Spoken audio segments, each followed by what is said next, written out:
Okay, welcome to week 3 of our leadership development program. So today we are going to talk about chapter 3 in our book that we've been reading, the Rock Your Network Marketing Business. Chapter 3 was awesome.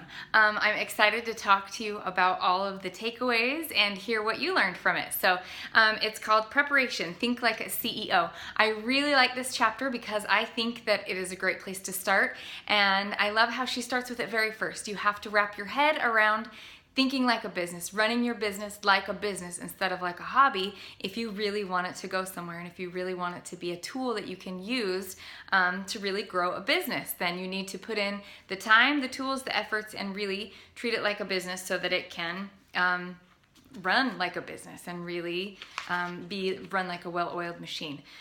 So what's the difference between treating it like a business and a hobby? She talks about the mindset that you have. She talks about the time frame. She talks about what types of activities you do, what types of goals that you have for your business. I think a lot of times people just kind of wait to see where their business ends up and where it happens, and if people join their team and if they promote and if people come to want to buy more products from them. They feel like if they just do a little bit of just telling people that they are selling Scentsy, or they post on Facebook every once in a while, then everybody should come to them, and that it should run like a well-oiled machine.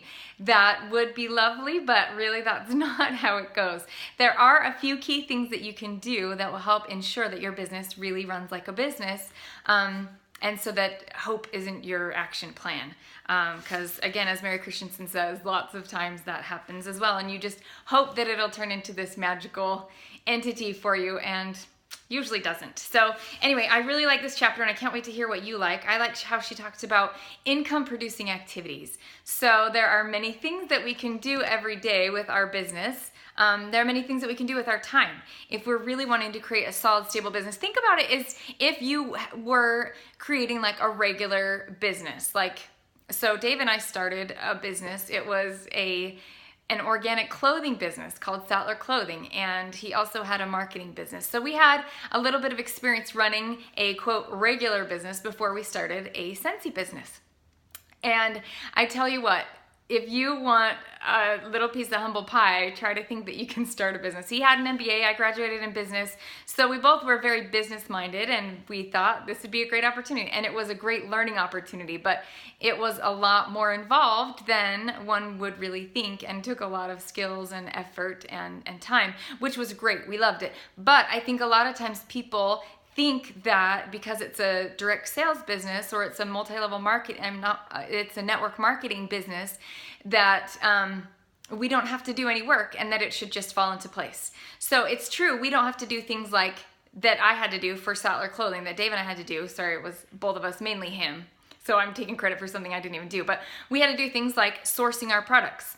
Scentsy takes care of that for us. We had to do things like creating a catalog and getting the pictures taken and creating the print and deciding product pricing. Again, with our business, we don't have to do that. We had to do things like advertising and figuring out how we were going to get the word out.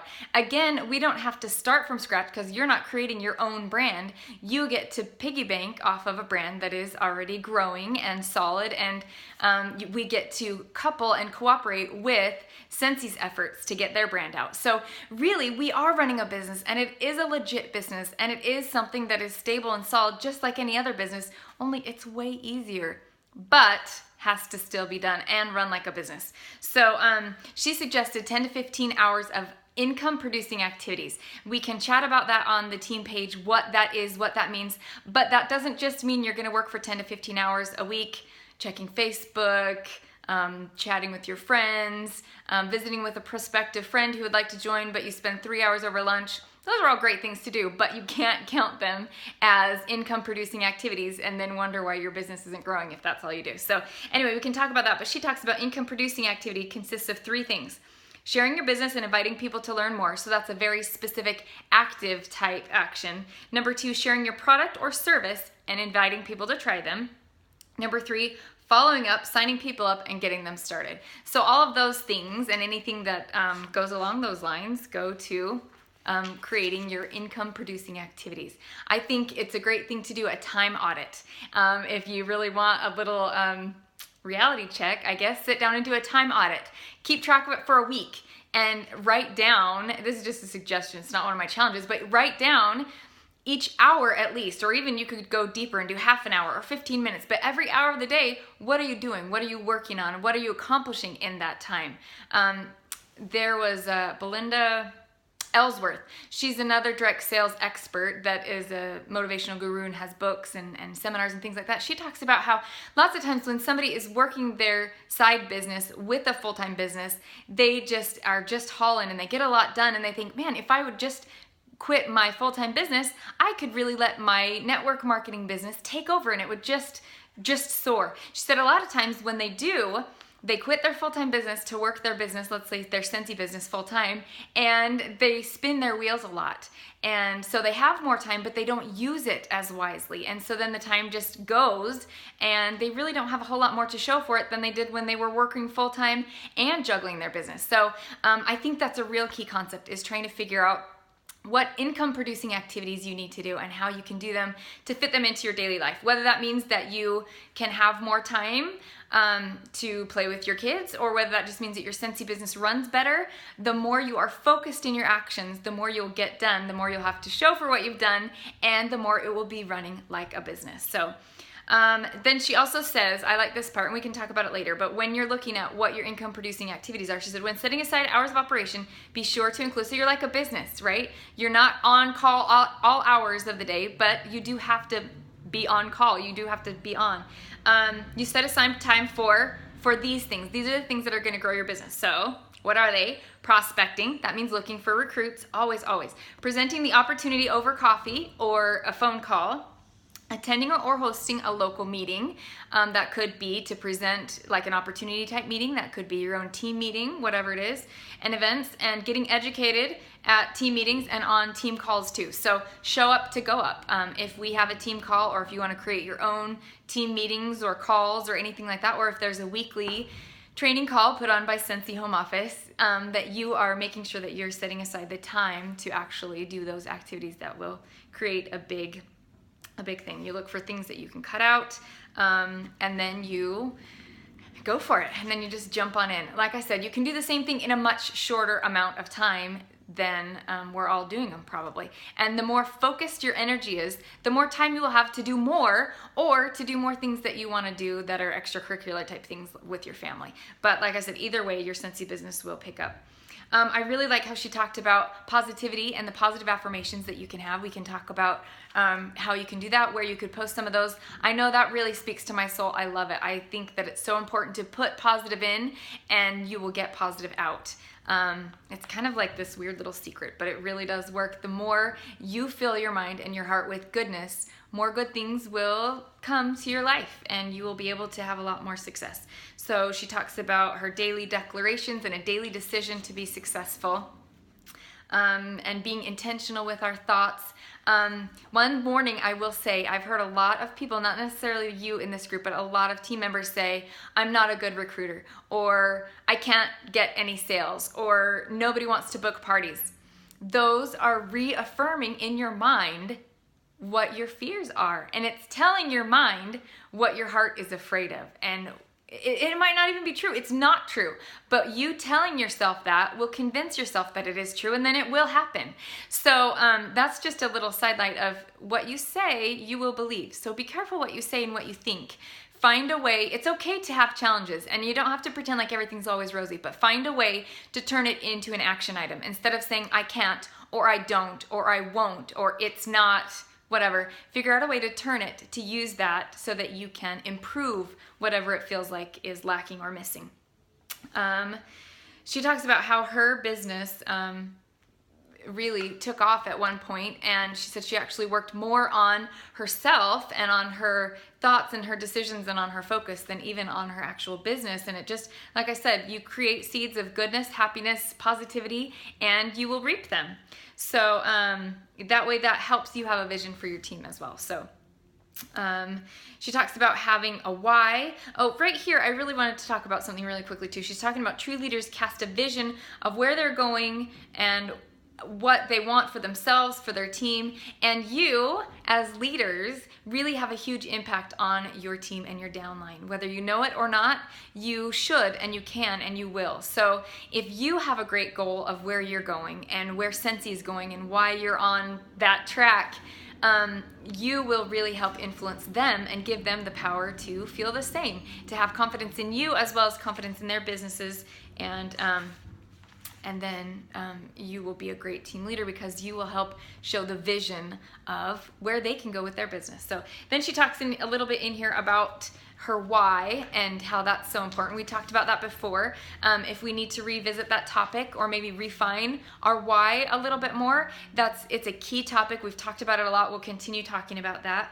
And then she talks about, I like this next section where she talks about breaking down your goals. And that's going to be one of our challenges that I'm going to tell you about right now. I think I'm done talking about all the things that, she also talked about accountability partners, which I challenge you to find an accountability partner. Somebody within this group, or maybe even your director. I invited all of your directors to be in this group as well. Use them as an accountability partner, either your director or find somebody else that you've just bonded with or that you want to bond with. Tell them honestly how you're doing, the challenges that you face, the things that are hard for you, the things that you're doing well at, and if nothing else, just get that accountability partner because it's so important. So now I'm going to talk about the part where she talked about the goals, our dreams with deadlines, and how you need to really break those down to get results and to treat your business like a business. That is one of our challenges. So here are our challenges for the week. The first thing to do, I'm not even going to number this as a challenge because again, you're used to it now. So go on the team page and post your favorite aha moment or your favorite takeaway or just something that really hit you or something that you're going to change because again, we need to apply this knowledge to our businesses. So the first challenge is to make a mobile office. You are turning that sign over that says open for business. You are always on call, if you will. That doesn't mean you're working all the time, but that means you're always thinking since you're always open to the opportunity. I will post a link to my mobile office or my car kit as I call it that I did. Super simple. This one, kids, this should not take long. This should not be stressful. It basically just means gathering supplies and resources and equipment to have in your car, in your purse at all times. So when those opportunities arise to share your products, share the opportunity, share what you're doing, you are not, as they call it, Scentsy naked, that you have things in your car, in your little car kit. So number one, make a mobile office. Really don't stress. That's a fun one. It should be easy. The second thing I want you to do is write 5 I will statements and then 5 tasks to achieve it. This is where she talks about in the book, taking your goals, taking your goals and breaking them down into things, how to eat an elephant is one bite at a time. So develop a plan. What does it take to get there? Whose help will you need? And what daily activities are you going to have to implement for yourself and with your team to achieve that goal? So I know you all wrote a cute little list of your goals that you want to achieve before this program is up, before the 10 weeks is up. That is a perfect starting point. You all did an excellent job thinking of what you want to accomplish. Now take that one step further and break them down into different action plans, things that you will do every day. So if you say, I will get 500 a month. What are the action plans that you're going to do on a daily or weekly basis to get there? If you say, I will recruit 1 new team member a month, what are the action plans that you're going to do to get there? Give away so many possibility packs. Talk to these people. Do a recruiting video. Call your list of 100, the people that were under the recruit section and go on a little recruiting blitz. Whatever it is, create your little action items of income producing activities within those goals that you made. So this is a part where you take your bigger goal and your bigger vision and you break it down into what you're going to do to get there. And then you won't just end up at the end of the month and say, I thought this program was gonna be so great for me. I thought I was gonna have success. Because you will. If you actually break it down into daily actions, you will. So and then the third part is to make images to share online. And I can talk a little bit more about this, but remember, you are your own advertising agency. So I will give you resources on our team page, but so make either images to share online or make a YouTube video to show products or make a resume card. So just kind of your resume in a nutshell so that you can, again, think like a pro and make it like a business. So there are lots of different things, and I will show you all the different resources for how to do those different tips, but that's it. Be your own CEO and make your own advertising agency. So anyway, I can't wait to hear how it goes. Good luck.